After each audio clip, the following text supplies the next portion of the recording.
ಪರಿಷತ್ ಚುನಾವಣೆಯ ಅಡ್ಡ ಮತದಾನ ಬಿಜೆಪಿ ಪಾಳೆಯದಲ್ಲಿ ದೊಡ್ಡ ಬಿರುಗಾಳಿ ಎಬ್ಬಿಸಿದೆ.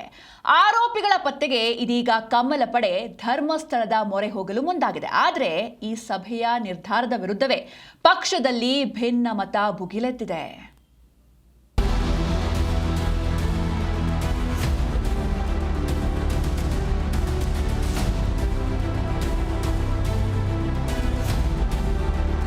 ಅಡ್ಡ ಮತದಾನದ ಕಳಂಕದಿಂದ ಪಕ್ಷವೇ ತಲೆ ತಗ್ಗಿಸುವಂತಾಗಿದೆ.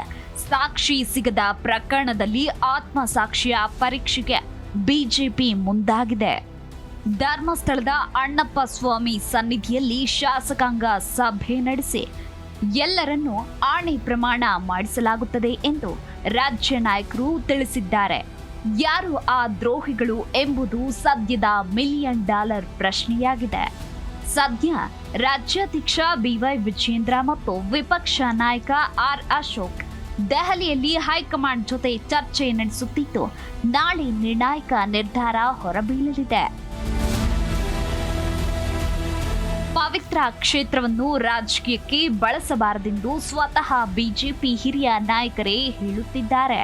ತಪ್ಪು ಮಾಡಿದವರು ಯಾಕೆ ಕಳಂಕ ಹೊತ್ತು ಪ್ರಮಾಣ ಮಾಡಬೇಕು ಎಂಬ ಪ್ರಶ್ನೆಯೂ ಉದ್ಭವಿಸಿದೆ. ಹೀಗಾಗಿ ಧರ್ಮಸ್ಥಳದಲ್ಲಿ ಸಭೆ ನಡೆಯುತ್ತಾ ಅಥವಾ ಸ್ಥಳಾಂತರವಾಗುತ್ತಾ ಎಂಬ ಗೊಂದಲ ಮುಂದುವರೆದಿದೆ.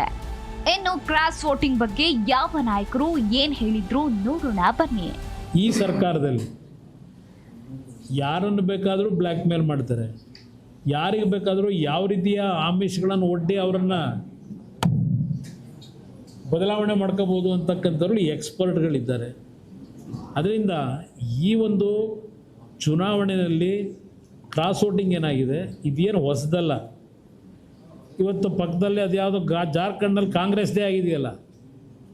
ಇಲ್ಲಿ ಪ್ರಶ್ನೆ ಇರೋದು ಮ್ಯಾನ್ ಪವರು, ಮಸಲ್ ಪವರು, ಮನಿ ಪವರು.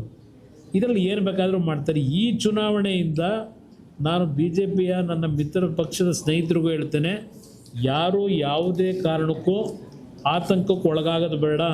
ನಾನು ವಿಜಯೇಂದ್ರ ಅವರು ಹೋಗಿ ಈ ಮತದಾನ ಆಗಿದ್ದೆ, ಅದರಲ್ಲಿ ಯಾರು ಕ್ರಾಸ್ ಮತದಾನ ಮಾಡಿದ್ದಾರೆ ಅನ್ನೋದ್ರ ಬಗ್ಗೆ ರಾಷ್ಟ್ರೀಯ ಅಧ್ಯಕ್ಷರಿಗೆ ಮಾಹಿತಿಯನ್ನು ಕೊಡ್ತಾರೆ. ಅಭ್ಯರ್ಥಿಗಳು ಗೆದ್ದಿದ್ದಾರೆ ಇಬ್ರು, ಆದರೆ ಗೆದ್ದಿದ್ರು ಕೂಡ ಕ್ರಾಸ್ ಮತದಾನ ಆಗಿರುವಂತದ್ದು ಬಿಜೆಪಿಗೆ ಒಂದು ರೀತಿ ಮೋಸ ಮಾಡಿರೋದ್ರ ಬಗ್ಗೆ ಸ್ಪಷ್ಟವಾದಂತ ಸುಳಿವು ಸಿಕ್ಕಿದೆ.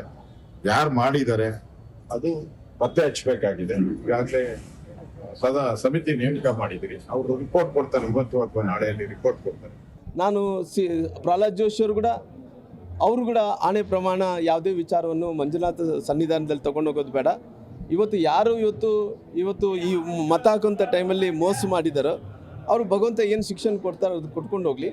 ಹಂಗಾಗಿ ಇದು ಒಳ್ಳೆ ಅನ್ನೋಂಥ ಮಾತು, ಬೇಡ ಅನ್ನೋಂಥ ಮಾತು ಅವ್ರು ಹೇಳಿರೋ ಕಾರಣ ಅದ್ರ ಪ್ರಕಾರ ನಾನು ಹೇಳೋದೇನಂದ್ರೆ ಅದನ್ನ ಹೋಗೋದು ನನ್ನ ವಿಚಾರ ಕೂಡ ಪ್ರಹ್ಲಾದ್ ಜೋಶಿ ಅವರು, ಸುರೇಶ್ ಕುಮಾರ್ ಅವರು, ನಮ್ಮೆಲ್ಲ ನಾಯಕರು ಏನು ಹೇಳಿದ್ದಾರೆ, CT ರವರು ಅದು ಹಿಡ್ಕೊಂಡು ಅದ್ರ ಪ್ರಕಾರ ಅದನ್ನು ನಾನು ಅದು ಸರಿಯಲ್ಲ ಅನ್ನೋಂಥದ್ದು ಕೂಡ ನಾನು ಹೇಳಬೇಕಾಗುತ್ತೆ.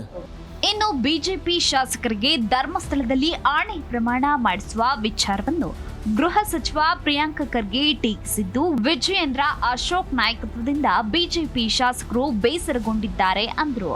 It is so unfortunate that now the BJP MLAs have to pass the test of spirituality also. That shows that they do not believe in the leadership of Mr. Vijayendra or Ashok. They need to take an oath in God's name, saying that yes, we owe our allegiance to the party.